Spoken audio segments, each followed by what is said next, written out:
Monsieur, Elsa pleure a crié Camar, l'air affolé, en me coupant la route alors que j'allais en salle des professeurs. Elle s'est disputée avec Soumaya, vous devriez venir voir, on n'arrive pas à la calmer. Dans le couloir devant ma salle, Elsa était repliée contre le mur. Au-dessus d'elle, 15 têtes étaient penchées, celle des élèves qui devaient me rejoindre pour répéter la pièce au club théâtre et celle de ceux qui étaient passés par là et s'étaient arrêtés. On ne voyait d'Elsa pratiquement rien, que ses cheveux qui dépassaient au-dessus de ses mains plaquées devant ses yeux. Laissez-la un peu respirer. Les élèves se sont concentrés plus encore autour d'elle. Il y en avait un nombre au mètre carré plus élevé que dans un métro parisien. Je suis restée quelques instants pantois, les bras ballants, je ne savais que faire. Je n'avais pas envie de gronder, mais je voulais qu'ils lui foutent la paix à la pauvre petite Elsa.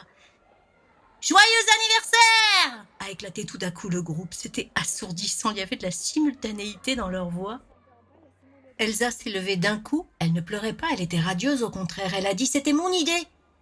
Bon sang, les enfants, j'y ai vraiment cru, vous m'avez fait peur. Vous y avez cru ? Du début à la fin. C'est qu'on progresse alors, a dit Céleste.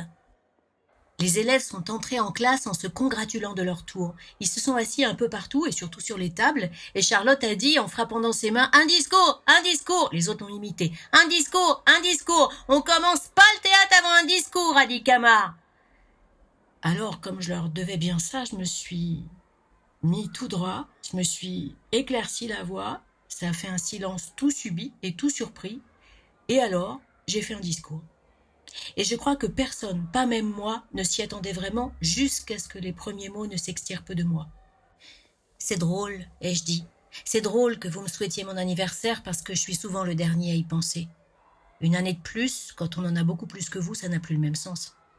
Vous voyez, quand j'avais votre âge, je voyais les anniversaires différemment.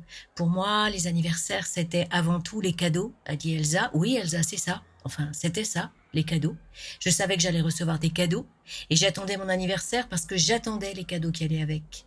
Je ne comptais pas vraiment mon âge en années, je le comptais en classe. 6e, 5e, 4e, 3e. Tout le monde dans ma classe avait le même âge. Un anniversaire, c'était un goûter et des cadeaux. Au lycée, ça a commencé à changer un peu. Je me suis rendu compte que je grandissais, que j'avais déjà beaucoup grandi et que je n'attendais plus vraiment mon anniversaire pour les cadeaux parce que je n'aimais rien au lycée. Il paraît que c'est l'adolescence. Ensuite, à l'université, j'ai peu à peu arrêté de l'attendre, mon anniversaire. Je ne l'attendais d'ailleurs que parce que j'aimais qu'on me le souhaite. Et quand j'en suis sortie, je ne l'ai plus attendu du tout.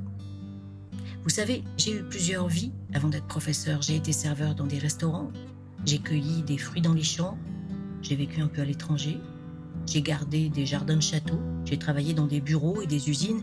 Je ne fêtais plus mon anniversaire parce que je m'étais rendu compte que j'avais arrêté de grandir. C'était autre chose. Vieillir, a dit Elsa.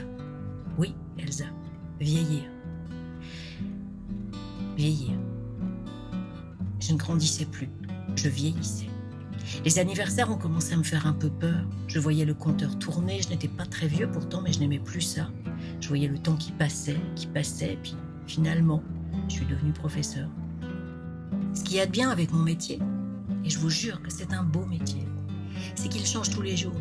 Je n'ai pas la routine des champs, des bureaux ou de l'usine. C'est vrai que c'est un peu fatigant parfois, mais j'aime ça, ne jamais savoir comment va être ma journée. Quand je suis avec vous, que l'on discute, que l'on répète, et que j'essaie de vous apprendre des choses, que j'ai le bonheur de vous voir les apprendre, que je vous vois grandir aussi. J'ai l'impression, moi, d'apprendre aussi, d'apprendre de vous. Vous qui êtes là et qui m'écoutez, vous êtes mon antidote au temps qui passe, parce que le temps a du sens maintenant, et je crois que c'est ce qui lui manquait. C'est pour ça qu'il me faisait peur. Alors je n'attends plus les cadeaux, et ça ne reviendra pas. Je n'attends plus rien, mais je n'en ai plus peur de mon anniversaire, parce que je n'ai plus peur de vieillir.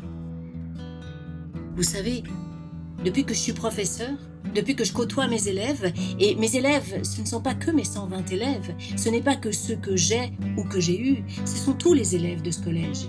Depuis que je côtoie mes élèves, que je vous côtoie vous, eh bien voilà, j'ai arrêté de vieillir.